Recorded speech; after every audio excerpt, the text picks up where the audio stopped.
Morning વિદ્યાર્થી મિત્રો, અગાઉના લેક્ચરમાં આપણે 1 થી 5 પ્રશ્નો છે જોયા હતા. તો હવે આપણે સ્વાધ્યાય 3.4 ના એના આગળના પ્રશ્નો છે જોઈએ. તો એમાં પ્રશ્ન 6 એવો આવ્યો છે કે એક સંખ્યા 5 અને 12 વડે વિભાજ્ય છે. કોઈ એક સંખ્યા છે કે જે 5 અને 12 બંને વડે વિભાજ્ય છે, તો ઈ કઈ સંખ્યા હશે? હવે કોઈ એક સંખ્યા ધારો કે x છે, બરોબર? તો એના અવયવો કયા પડ્યા છે? તો કે 5 અને 12. તો ઈ સંખ્યા છે એ કઈ થશે? તો આપણે લખશું કે ધારો કે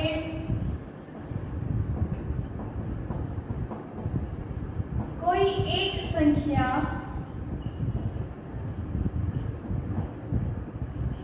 x છે. હવે 5 અને 12 વડે વિભાજ્ય હોય એટલે કે એને 5 અને 12 વડે ભાગી શકાતા હોય. આથી x બરાબર 5 ગુણ્યા 12 એવું થશે કે 5 અને 12 બંને વડે વિભાજ્ય છે. તો 12 પંચાને 60 એટલે x બરાબર કેટલું આવ્યું? 60. તો ઈ બીજી કઈ સંખ્યા હશે? તો તે બીજી સંખ્યા 60 વડે વિભાજ્ય છે, બરોબર? કે 5 અને 12 બંને વડે વિભાજ્ય હોય એ કઈ સંખ્યા? તો કે 60. કારણ કે 60 છે એટલે 5 વડે પણ ભાગી શકાય અને 12 વડે પણ ભાગી શકાય. હવે એક સંખ્યા છે કે જે 12 વડે વિભાજ્ય છે, તો તે સંખ્યા બીજી કઈ સંખ્યા વડે વિભાજ્ય છે? અહીંયા કીધું કે 12 વડે વિભાજ્ય છે. તો જો 12 વડે વિભાજ્ય હોય મતલબ આપણે એને 1 વડે ભાગી શકીએ, 2 વડે પણ ભાગી શકીએ, 3 વડે પણ ભાગી શકીએ, 4 વડે પણ ભાગી શકીએ. કારણ કે 4 ના ઘડિયામાં પણ 12 આવે, 6 ના ઘડિયામાં પણ 12 આવે. તો અહીંયા શું લખાશે?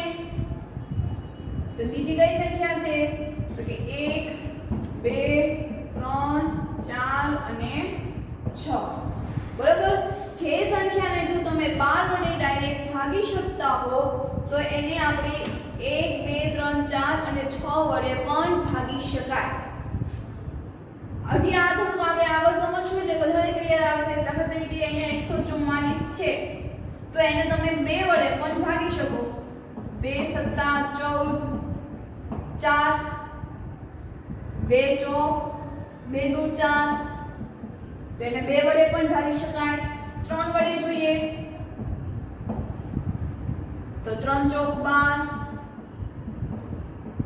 3 અઠ્ઠા 24. ચલો 4 3 વડે પણ ભાગી શકાય. 4 વડે પણ જોઈએ તો 4 તેરી 12,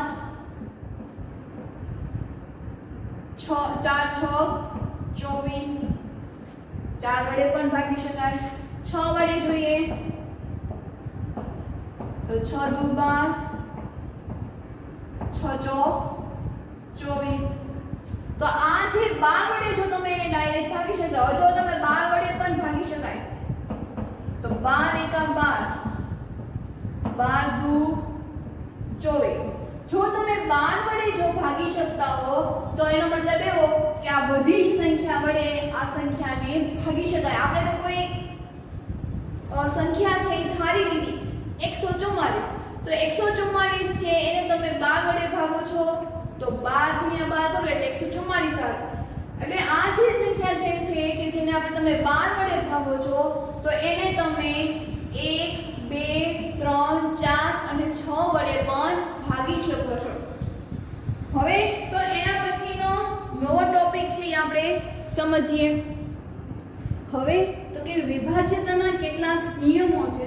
તેમાંનો પહેલો નિયમ છે કે જો કોઈ સંખ્યા એક સંખ્યાથી વિભાજ્ય હોય તો તે આ સંખ્યા છે એના પ્રત્યેક અવયવીથી વિભાજ્ય હોઈ શકે. એટલે શું? તો દાખલા તરીકે આપણે 18 એવું વિચારીએ કે કોઈ સંખ્યા 18 છે. તો 18 એટલે એના આપણે અવયવો છે કયા કયા થયા?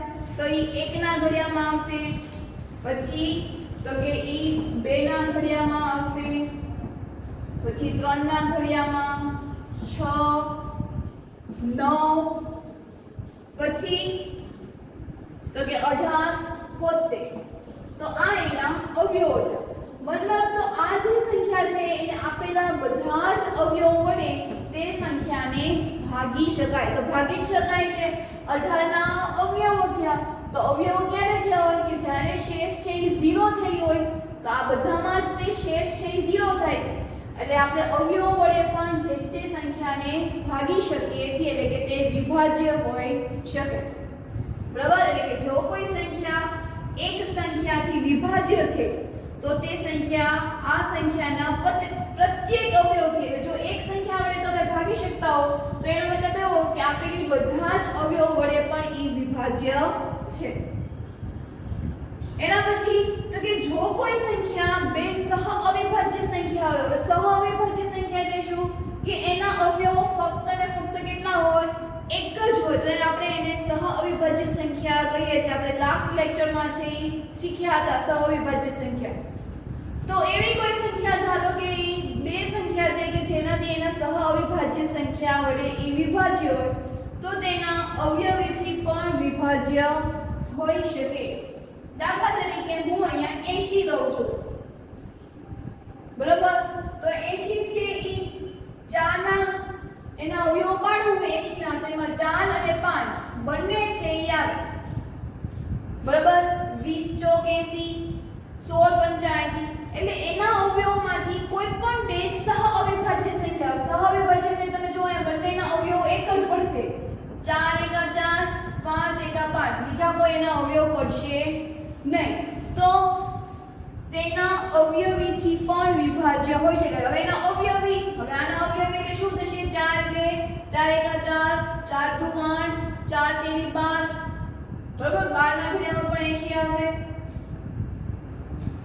પછી 5 વડે કરીએ તો 5 એકા 5 5 દુ 10 5 તેરી 15 એટલે આપણે એના અવયવીથી પણ વિભાજ્ય હોઈ શકે પછી બીજી કોઈ સંખ્યા આપણે વિચારીએ તો 60 તો 60 નો સહઅવિભાજ્ય સંખ્યા 3 અને 5 છે તો 3 5 અને 15 તો 15 છે એ આપણે 60 વડે ભાગી શકાય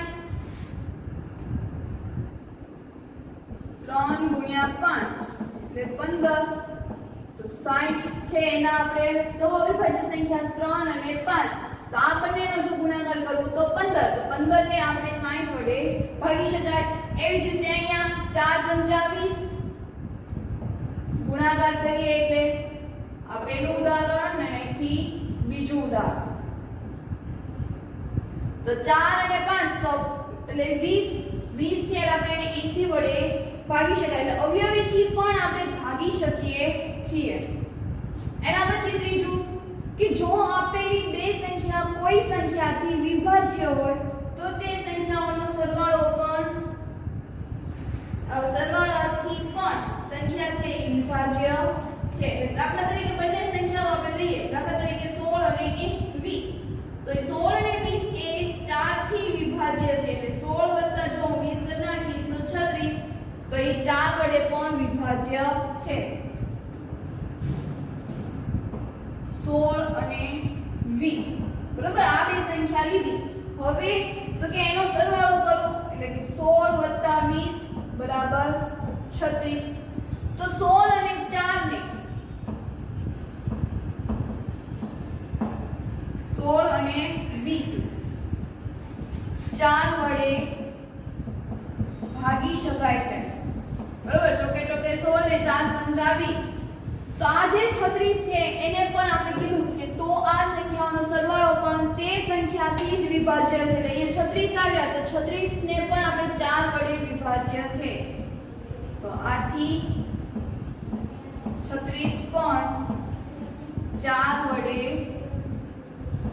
વિભાજ્ય છે બરાબર આ સરવાળા માટે વાત કરી હવે એવી જ રીતે કોઈ પણ સંખ્યા લઈ લો કે કોઈ સંખ્યાથી વિભાજ્ય હોય તો આ સંખ્યાનો તફાવત એટલે કે બાદબાકી તો એ બાદબાકી પણ તે સંખ્યાથી વિભાજ્ય છે દાખલા તરીકે બંને સંખ્યાઓ લઈ લો 35 અને 20 બરાબર કોઈ પણ સંખ્યા લઈ લો 35 અને 20 હવે હું 35 માંથી 20 જશે એટલે જવાબ આવશે 15.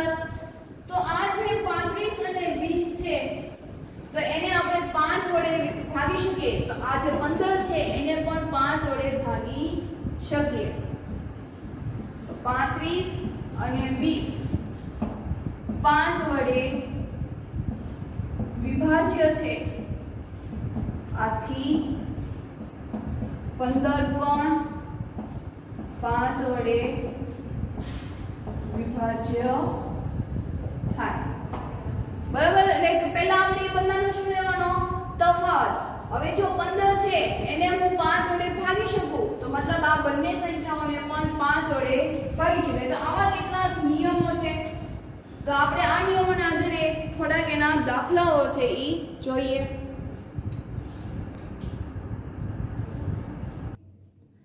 એના પછી સ્વાધ્યાય 3.5 માં પ્રશ્ન 1 કે વિધાન સાચા છે કે ખોટા તે જણાવો. તો એમાં પહેલું છે કે જો કોઈ સંખ્યા કે જે 3 થી વિભાજ્ય છે તો શું ઈ 9 વડે વિભાજ્ય છે?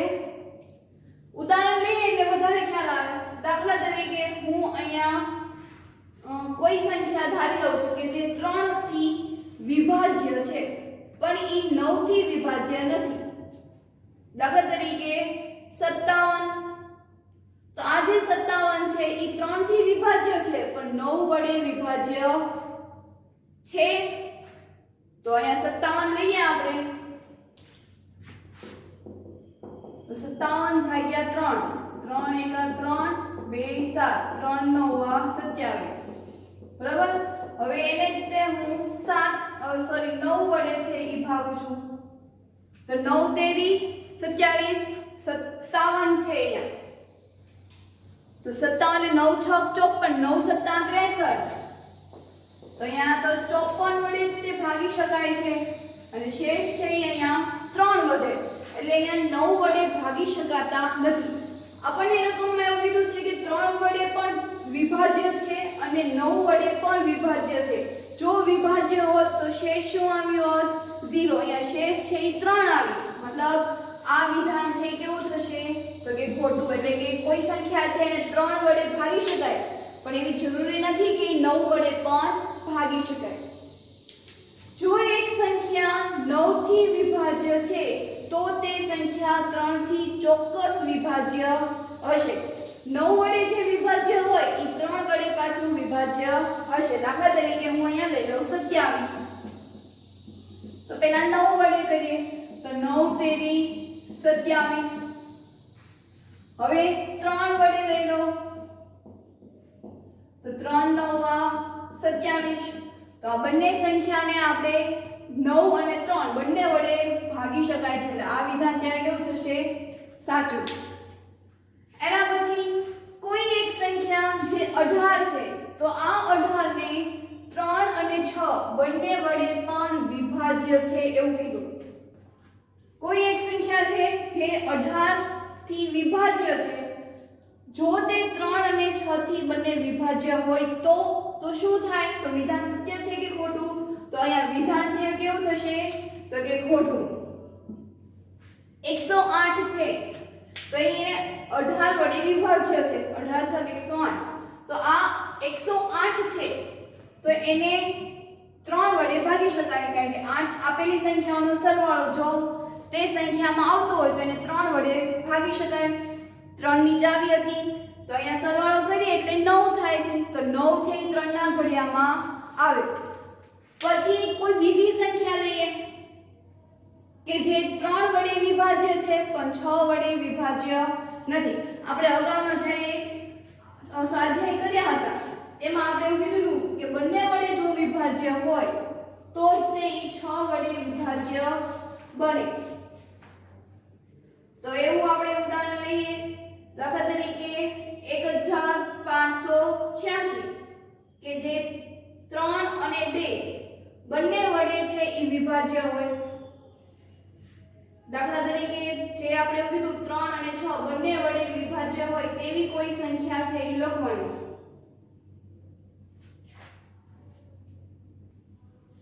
એના પછી બી જો એક સંખ્યા 9 અને 10 બંનેથી વિભાજ્ય હોય તો તે 90 થી પણ વિભાજ્ય હોઈ શકે. આપણે આવો દાખલો છે જે હમણાં જ તે કર્યો સ્વાધ્યાય 3.4 માં જે છેલ્લા બે પ્રશ્નો હતા તેમાં પણ એવું હતું કે જો કોઈ એક સંખ્યા 9 અને 10 બંને વડે વિભાજ્ય હોય એટલે કે બંને વડે આપણે ભાગી શકાતા હોય તો એને 90 વડે પણ ભાગી શકાય. તો અહીંયા વિધાન સત્ય થયું.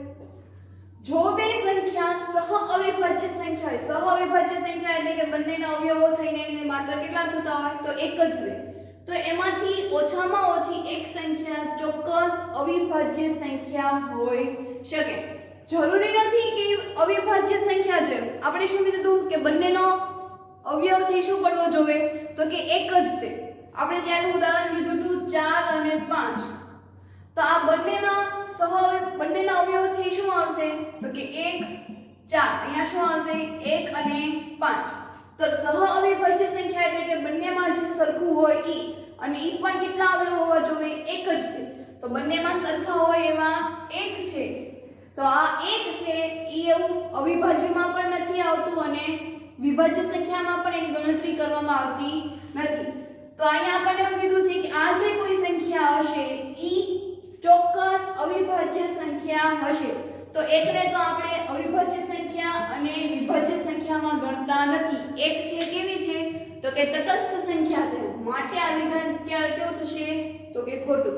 જો અહીંયા કીધું હોય કે કોઈ એક સંખ્યા ચોક્કસ અવિભાજ્ય સંખ્યા નથી એવો શબ્દ વાપરવામાં આવે ત્યારે વિધાન છે એ સત્ય બનશે, કારણ કે એક છે એ અવિભાજ્ય સંખ્યામાં આવતા નથી.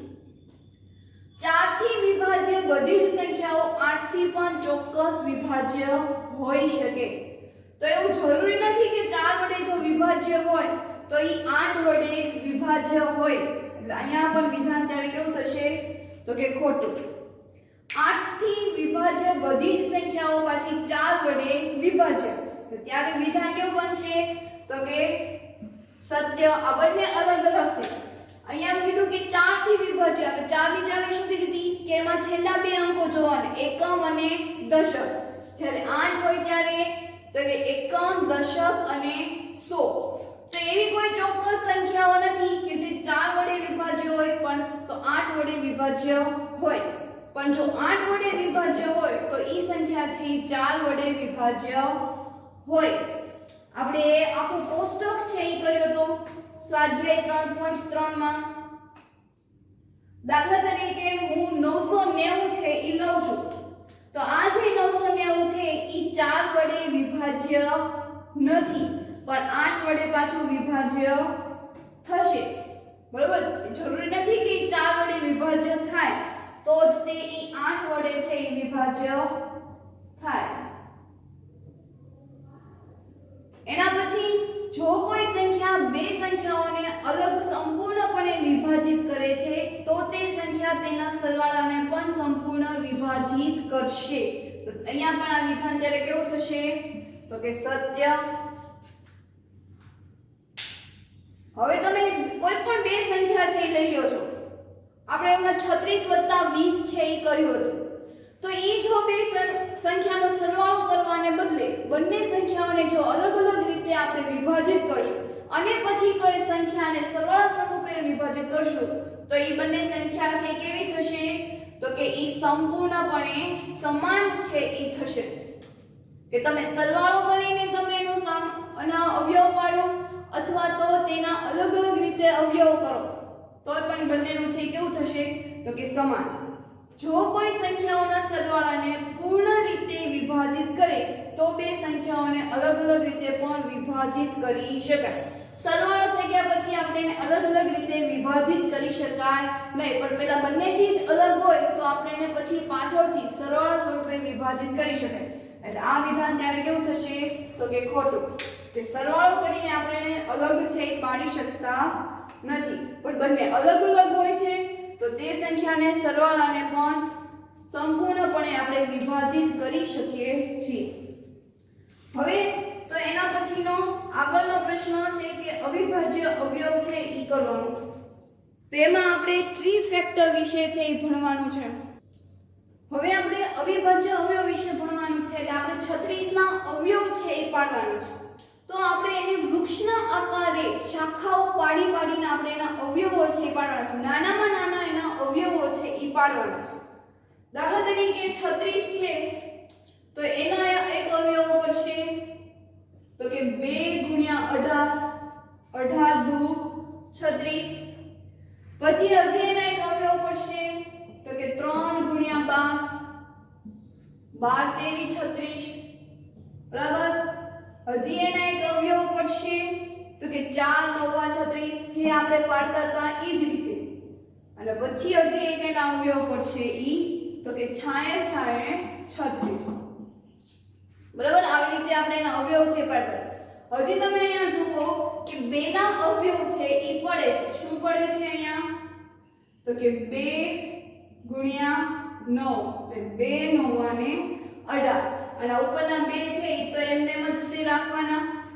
એવી જ રીતે અહીંયા 3 જે હતા ઈ એમને અને 12 ના અવયવ પાડ્યા 3 ચોક 12. અહીંયા 4 ના અવયવ પડશે 2 દુ 4 અને 3 ના અવયવ પડશે 3 તેરી 9 અને વચ્ચે ગુણાકારની નિશાની. હજી આના 6 અવયવ છે તો 2 તેરી 6 વચ્ચે ગુણાકારની નિશાની એટલે ગુણાકાર. ફરી પાછા 6 ના અવયવ તો કે 2 તેરી 6. બરાબર. હવે પાછું અહીંયા જો આ 9 ના હજી અવયવ પડે છે એટલે 2 ગુણ્યા 2 એમને 9 ના અવયવ પડશે 3 તેરી ને 9. અહીંયા હજી અવયવ પડશે 4 ના એટલે 3 એમને ગુણ્યા 3 ગુણ્યા 4 છે એટલે શું પડશે તો કે 2 દુ 4. અને અહીંયા અવયવ છે એ પડતા નથી એટલે આપણે એની આગળની જે પ્રક્રિયા છે એ કરવાની નથી.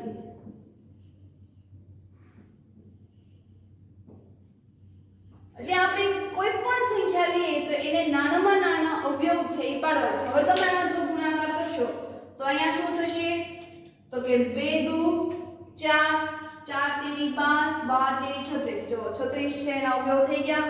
એવી જ રીતે અહીંયા 3 તેરી 9, 9 દુ 18, 18 દુ ને 36. એવી રીતે અહીંયા પડશે 4 ગુણ્યા 9 એના અવયવ પડ્યા હતા તો એનો શું પડશે 2 દુ 4, 4 તેરી 12, 12 તેરી 36, 2 તેરી 6, 6 દુ 12 અને 12 તેરી 36. મતલબ તમે આ એના અવયવ છે આપણે પાડતા હતા કે 2 ના ઘડિયામાં આવે, 3 ના ઘડિયામાં આવે, 4 ના ઘડિયામાં પણ આવે, 6 ના ઘડિયામાં પણ આવે. આ આપણે એના અવયવ છે પાડતા હતા. પણ હજી આપણે એના અવયવ પાડવા હોય તો આપણે આ રીતે અવયવ છે પડે એટલે આને આપણે નાનામાં નાના અવયવ સ્વરૂપે ફેરવ્યા તેવું આપણે કહી શકાય. હજી એવી એક સંખ્યા છે દાખલા તરીકે 90. બરાબર. તો 90 ના કયા કયા અવયવ પડશે તો કે 10 નવા 90. પછી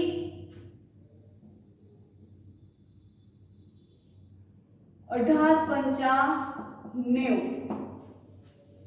બરાબર. આપણે અત્યારે 2 રાખી. હવે અહીંયા તો કે 10 ના અવયવ પડશે. શું પડશે તો કે 5 દુ 10 અને 9 ના અવયવ પડશે 3 તેરી 9 વચ્ચે ગુણાકાર છે એટલે ગુણાકાર. અહીંયા હવે આગળ અવયવ પડતા નથી એટલે આ એના અવયવ ગુણાકાર જોઈ લઈએ કે 90 થઈ જાય છે કે નહીં. તો 5 દુ 10, 10 તેરી 30, 30 તેરી 90. તો 90 ના અવયવ શું આવશે 5 ગુણ્યા 2 ગુણ્યા 3 ગુણ્યા 3. હવે એવી જ રીતે 18 તો 2 નવા 18 અને 5 ના અવયવ નથી પડતા એટલે એમને હજી અહીંયા 9 ના અવયવ પડશે 3 તેરી 9 અને બાકીનું ઉપરનું છે એમને લખી નાખવાનું. હવે આનાથી આગળ અવયવ પડતા નથી તો હવે આનો ગુણાકાર 90 થાય છે કે નહીં તો 2 તેરી 6, 6 તેરી 18, 18 પંચા 90. તો એના અવયવ છે પડી ગયા. એટલે આપણે આને અવયવ વૃક્ષ પણ આપણે એને કહી શકીએ છીએ. તો હવે આના આધારેનો એક પ્રશ્ન નંબર 2 છે સ્વાધ્યાય 3.5 નો જે આ જ તે મેથડથી આપણે કરવાનું છે.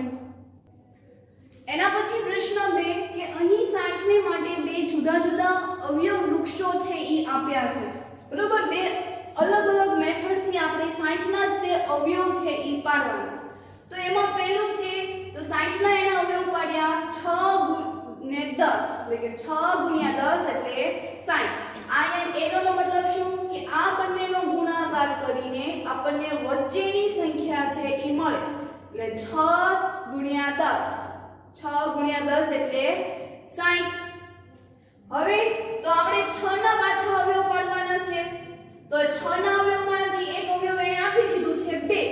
તો બીજું મારે 6 કરવા માટે મારે અહીંયા કઈ સંખ્યા મૂકવી પડશે કે જેથી 6 આન્સર આવે? તો 2 ની સાથે મારે કરવું છે એટલે કે 2 તેરી 6 2 ગુણ્યા 3 એટલે જવાબ છે શું આવશે 6. એવી જ રીતે 10 છે તો 10 ના અવયવ શું પાડીશું? તો કે 2 પંચા 10 એટલે એકમાં હું 2 લખીશ, બીજામાં હું શું લખીશ 5. બરાબર સમજાણું અહીંયા? આને આપણે શું કહીશું? તો કે ફેક્ટર ટ્રી.